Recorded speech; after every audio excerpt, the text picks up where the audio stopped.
Hi kids, I am here with your another Bible story for you guys. Turn it around. We're going to start off by singing our Bible song. Are you guys ready? Here we go.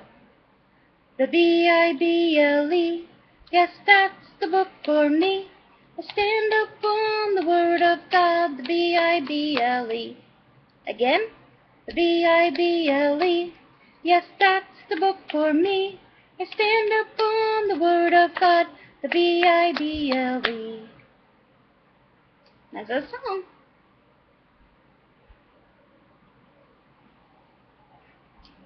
I got like SpongeBob, the pirate on SpongeBob there for a minute. Are you ready, kids? Aye, aye, Captain. I can't hear you. You probably think I'm crazy. Just trying to keep it entertaining for you guys. Alright, this story is Gideon, a fighting judge. And as always, we start out with a Bible verse reading, which is Judges chapter 7, verse 18. And it says, "When I blow with a trumpet, I and all that are with me will blow ye the trumpets also on every side of all the camp, and say, the sword of the Lord and of Gideon." Who is Gideon? Well, let's get into the story and we'll see. Alright. For a while, after Deborah and Barak fought the Canaanites, the Israelites obeyed God, but after many years passed, they forgot the way God had helped them. They began bowing down to strange idols instead of praying to God once again. When God saw this, he allowed the wandering tribe of the Midianites to come into the land of the Israelites. Every time the Israelites would grow crops, the Midianites would come and steal what they had grown. For 7 years, the Midianites lived on what the Israelites grew, and their cattle ate all the grass in the Israelites' pasture land. Finally, the Israelites had to run for their caves. Finally, the Israelites had to run from their homes and farms and hide from the wicked Midianites in caves in the mountainside. They had no food except that which they had hidden from the Midianites. They were so poor and starving that they began to remember the true God who helped them and cared for them when they obeyed him. They prayed to him to save them from the Midianites. God heard the prayers of his people, and he was sorry for them. So once again, our Father always forgives us. He chose a new leader or judge to help them take their land away from the Midianites. This leader was a brave farmer named Gideon. At first, Gideon was not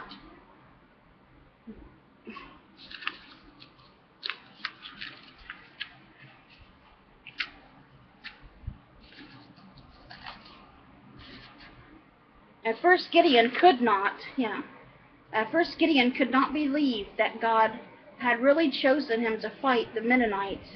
He did not feel that he was strong enough or important enough, but God showed Gideon a strange miracle.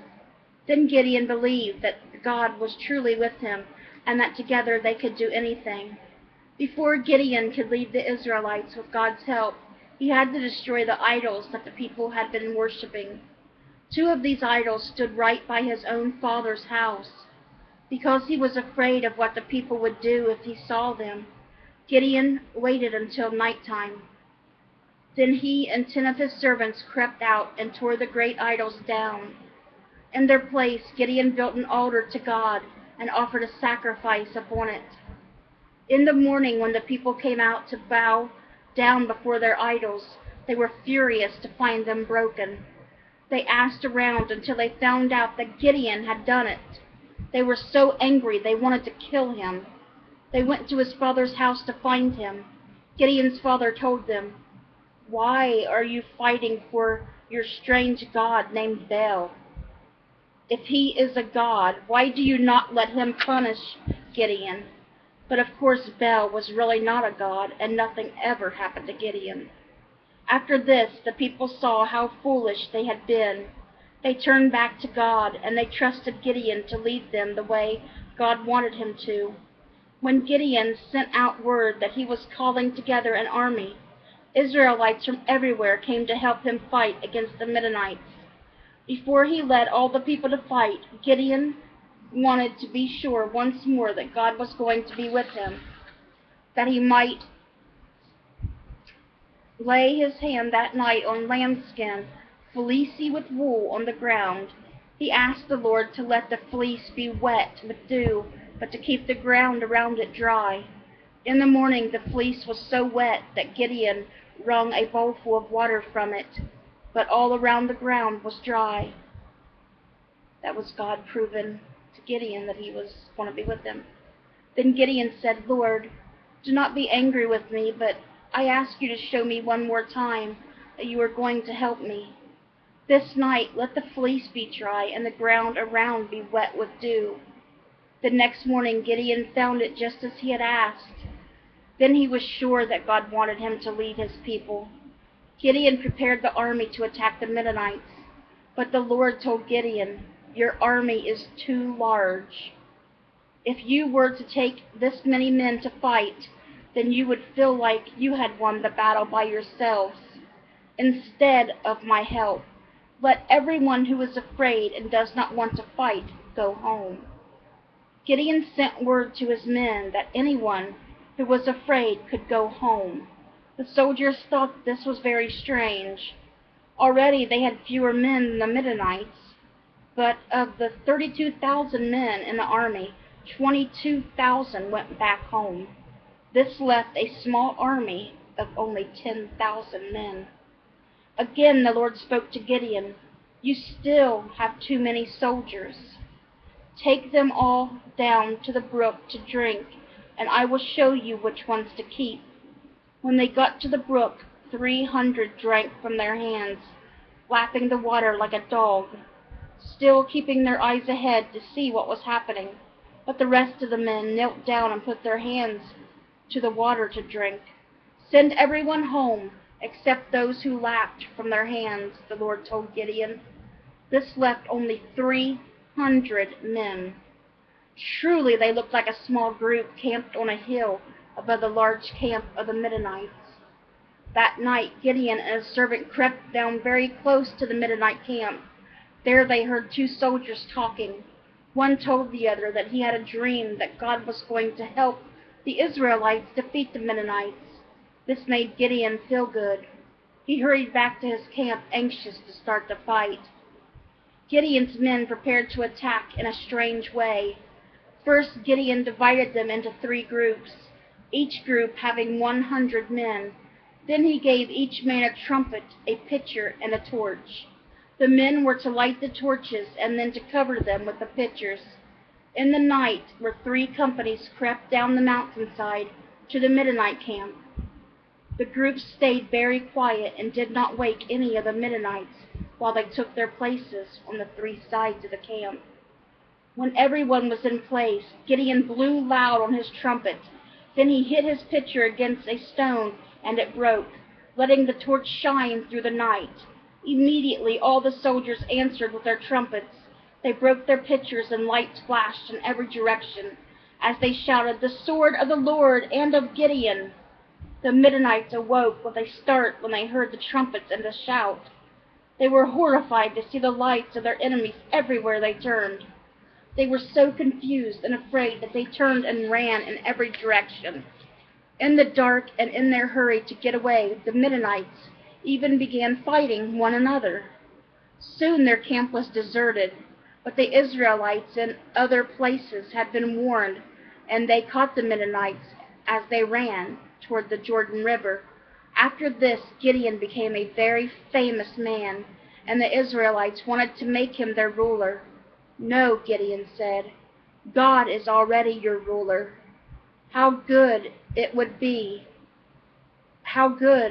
have been if the Israelites had only remembered this." So you know what that means. Sounds like the Israelites are going to turn away from God once again. But we won't know until we get into the next story.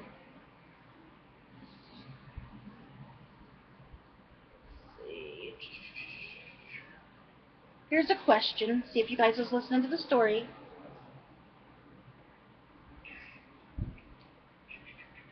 How did Gideon make his army smaller? First, he said, anybody who is afraid can go home. So thousands of people went home. 22,000, I believe it was, went home.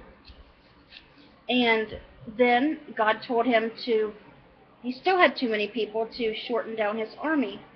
So God chose 300 men, and that's what happened. That's how Gideon made the army smaller.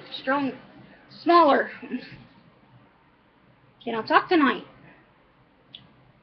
What did Gideon do to the idols? The idol of Baal that the Israelites had made and were bowing down to in place of God. And that was flying around. He waited till nighttime and he tore them down and broke them, and then he built an altar there to God. Okay, guys, that's where we'll stop tonight with our story.